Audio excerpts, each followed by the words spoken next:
Hello everyone, সবাই কেমন আছেন? আলহামদুলিল্লাহ আমরা ভালো আছি।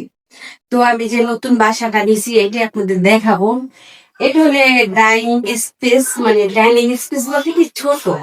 আমি জানি একটা বাসায় থাকতাম, ওই বাসাটা একটা রুম আর এখানে তিনটা বেডরুম। এই যে একটা বেডরুম, এই যে একটা বেডরুম, আর এটা হলে মানে বেডরুমের সাথে একটা অ্যাটাচ বাথরুম। এটা হলে অ্যাটাচ বাথরুম, এটা হলো কমন বাথরুম। আর এই যে বাইরে দেখেন, বাইরে মাশাআল্লাহ অনেক সুন্দর আবহাওয়াটা। এটা অবশ্য নিচতলা, আমি অবশ্য তিনতলা চারতলা খুঁজছিলাম, কিন্তু আমি এরকম পাইনি। কথা আছে না, ঘর হইলে ঘর হয়, ঘর হইলে ঘর হয় না। একটা বেডরুম আর একটা বেডরুম এই যে সাইড আসা, এই যে সাইডে একটু জায়গা আছে। আর এই যে একটা বেডরুম, এই যে একটা বেডরুম, তিনটে বেডরুম, এই একটা জানলা আছে। জানলা এখন এখন আমি আসতে হইলে প্রায় বাজে 6:30।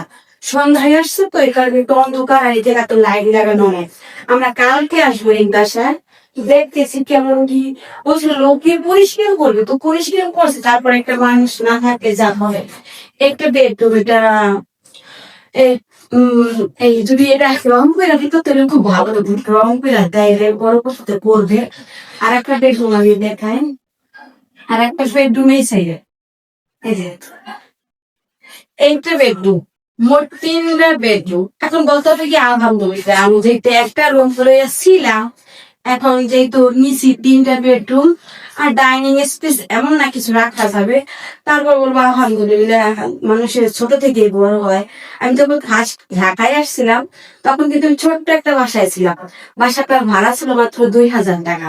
তো বাসাটা কিন্তু চালে আমার সাইডে কিন্তু মুড়ি পাশের বেড়া ছিল, আর পলিথিন দিয়ে মানে চালে বেড়া ছিল, তাতেও আমরা রয়েছি। অনেক কষ্ট করছি, টিনের বাসায় রয়েছি।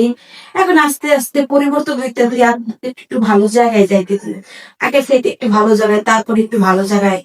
এই তো এরকম করে দুনিয়াটা আগাইতে হবে। এই তিনটে বেডরুম, আর এটা হলে থেকে আসা, এটা পুরাতন বাড়ি। এই একটা ওয়াশরুম আছে ডাইনিং এ, আর একটা এই যে এটা বেসিন, আর এটা হলো পার্কের ঘর। এটা আমাদের পাকের ঘর। পাকের ঘরটা মোটামুটি সুন্দর। তো আগে যে ভাড়াইটা, মানে আগে আমার আগে যে একটা ভাড়াইটা ছিল, এটা অনেক অপরিষ্কার ছিল। তো বাড়ির একটা লোক দিয়ে পরিষ্কার করছে, ওরকম করে পরিষ্কার করতে পারে না। তারপর আমি পরবর্তীতে আমি নিজে আসলে একটু পরিষ্কার করে নেবো। আর একা যেহেতু থাকবো, নিজের বাসা যত্ন করে রাখবো। তারপর দিন শেষে বলবো কি আলহামদুলিল্লাহ। আল্লাহ, আগে তো একটা রুম নিয়েছিলাম, ছেলে বড় হয়ে গেছে, এই কারণে রুমটা চেঞ্জ করার।